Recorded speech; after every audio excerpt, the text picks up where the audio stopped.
Annuler les queues au péage des autoroutes, se localiser à l'intérieur d'un grand bâtiment. Opérer une agriculture de précision, contrôler le transport des animaux. Poser un avion au sol avec une précision de 2 mètres par rapport à l'axe de la piste, guider les aveugles et leur expliquer leur itinéraire en temps réel, ou rouler à la vitesse appropriée en fonction des obstacles sur la route ou du tracé de la route, tout ceci sera bientôt possible grâce à Galileo, programme civil de radionavigation par satellite, initié par la Commission européenne et l'Agence spatiale européenne. Le déploiement de Galileo est imminent tandis que la couverture du système sera mondiale dès sa mise en service. La navigation par satellite fonctionne en analysant les différences de temps entre le récepteur et le satellite qui est équipé d'une horloge atomique. Le récepteur mesure le temps qu'il a fallu au signal pour l'atteindre et avec ces données calcule la distance.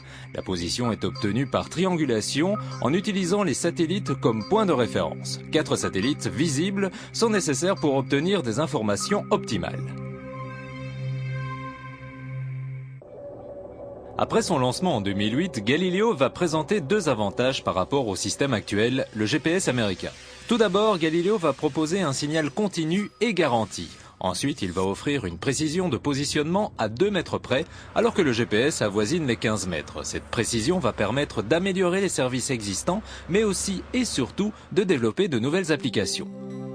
Les ingénieurs planchent aujourd'hui sur les utilisations grand public, particulièrement sur celles qui concernent la localisation en ville et même à l'intérieur de bâtiments, ce qui est quasiment impossible à l'heure actuelle. When Galileo comes about, the positioning will be much more accurate and much more reliable, and we should be able to get continuous positioning not only in office blocks but also in areas such as shopping malls and other indoor locations.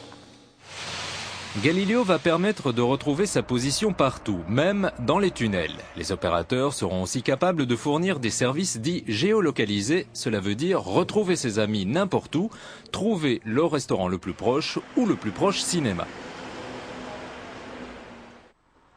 Application sécurité maintenant pour les services publics. Ce conducteur est en panne. Grâce à une puce Galileo contenue dans son téléphone portable, il peut envoyer un SOS avec sa position exacte. Cet SOS arrive au centre d'appel d'urgence 112. Un dialogue s'installe entre l'ordinateur central et le mobile de l'utilisateur pour le localiser précisément. Une fois localisé, l'appel est transmis à la caserne de pompiers pour une intervention immédiate. Oui, intervention à l'intersection de la rue de Cugnot et la rue du Tchad. Ok, bien reçu, j'y vais de suite. Ok, bien pris. À cet instant, le conducteur est informé, 1, que son cas est traité, 2, que l'équipe d'intervention arrivera dans 15 minutes. Dans le domaine des applications professionnelles, la précision de Galileo ouvre des champs d'investigation incroyables, notamment dans le cadre du transfert de données confidentielles. Exemple. This is an encrypted email that I've just received. The author of the email has embedded the known geographical locations of the intended recipients. I have a small Galileo-enabled device in the back of my computer. That tells the software that I am in one of the permitted areas and therefore I can view the data within this email. Pour pouvoir fonctionner, ces services et applications utiliseront une constellation de 30 satellites qui tourneront autour de la Terre sur 3 orbites circulaires différentes. Pour l'heure, un premier satellite expérimental a été achevé en Angleterre par Surrey Satellite Technology et sera lancé au départ de Baïkonour. Un second satellite expérimental est réalisé en France par Galileo Industries et sera lancé avant l'été 2006. Ces 2 satellites expérimentaux serviront à tester les technologies critiques et à sécuriser les fréquences attribuées à Galileo. Cette phase de validation continuera ensuite avec le lancement des 4 premiers satellites de la constellation.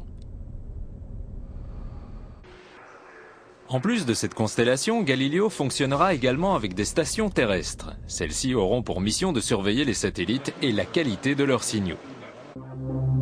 Le système EGNOS annonce Galileo. Il a pour objectif principal d'améliorer les informations transmises par le GPS américain.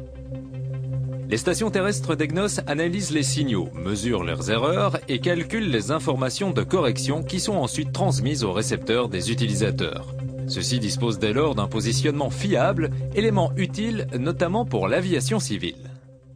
Donc le système EGNOS qui améliorera la précision et la disponibilité de ces informations de positionnement par satellite, en effet, est un précurseur du système Galileo.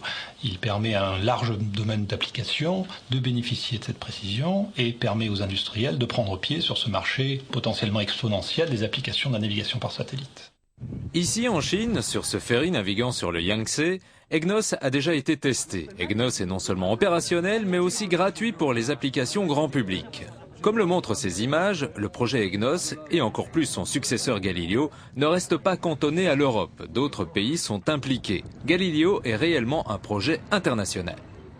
Je dirais que les pays les plus peuplés au monde participent au programme. Je citerai par exemple la Chine, l'Inde, le Brésil. Mais il y a d'autres pays. Par exemple Israël, qui souhaite participer à Galileo parce que Israël ne veut pas dépendre uniquement du GPS américain pour des raisons de sécurité que tout le monde peut comprendre. Des accords de cofinancement sont expressément prévus avec la Chine, l'Ukraine et Israël. Mais par ailleurs, Galileo fait l'objet d'un véritable engouement des pays tiers. Des accords de coopération ont été paraphés fin 2005 avec le Maroc et avec l'Inde. Des discussions sont également en bonne voie où des contacts prometteurs ont été pris avec une série d'autres pays dont le nombre s'accroît régulièrement. Citons par exemple la Norvège, la Corée du Sud, l'Australie, l'Argentine, le Brésil, le Canada et les pays du programme MEDA autour du bassin méditerranéen. Et puis nous avons un accord avec les États-Unis, un accord différent. Les Américains ne participent pas à Galileo, pendant longtemps ils ne l'ont pas aimé, mais nous avons fait la paix avec eux et il y a un accord qui permet l'interopérabilité des deux systèmes et qui fait que la norme Galileo devient la norme mondiale. GPS et Galileo sont interopérables et compatibles. Compatibles, cela veut dire qu'ils peuvent opérer tous les deux sans interférer l'un avec l'autre.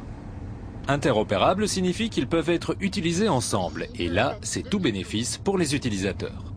Aujourd'hui, nous avons GPS avec une trentaine de satellites. Demain, on aura 30 satellites de Galileo, en total 60 satellites. Comme les fréquences ont été choisies que le système soit interopérable, l'utilisateur voit 60 satellites. C'est un énorme avantage lorsque vous êtes par exemple en ville. Il faut voir 4 satellites à chaque instant pour vous positionner. Et si vous avez 60 satellites, il est évident que les bâtiments très hauts qui obscure votre angle de vue, avec 60 satellites, vous avez une probabilité beaucoup plus grande d'en voir au moins 4. Le déploiement et l'exploitation de Galileo se feront en partenariat avec le secteur privé. Un contrat de concession pour la gestion du système sera signé avec un consortium privé qui investira massivement dans le programme à hauteur de 2/3 des coûts de la phase de déploiement. Privates Engagement hat etwas zu tun mit Glaubwürdigkeit für dieses Projekt. Die europäischen Staaten haben, als sie das Galileo-Projekt beschlossen haben, gesagt, es wird ein ziviles Projekt und es soll durchaus eine kommerzielle Ausrichtung haben.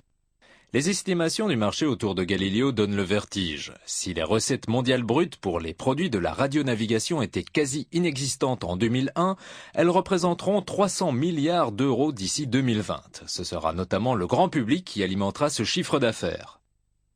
Comme le montre ce graphique, le marché des consommateurs représentait 40% du total en 2001. En 2020, il atteindra 75%, dont la moitié concernera des produits qui aident la mobilité personnelle. Ces produits rentraient à peine en ligne de compte en 2001. Ce marché est à mettre en rapport avec le coût limité du développement et du déploiement du projet Galileo, environ 3,5 milliards d'euros, soit l'équivalent de 150 km d'autoroute semi-urbaine. Position and its instant communication to others will be all-pervasive, if you wish, ubiquitous, just like time is. And just like time governs at present the lives of ordinary citizens, so will position and its instant communication to others. Première grande infrastructure rassemblant tous les États membres de l'Union européenne, Galileo créera près de 150 000 emplois hautement qualifiés en Europe et 3 milliards de récepteurs de navigation par satellite seront utilisés à l'horizon 2020. La balle est maintenant dans le camp des industriels pour développer les applications synonymes de facilité, service et sécurité.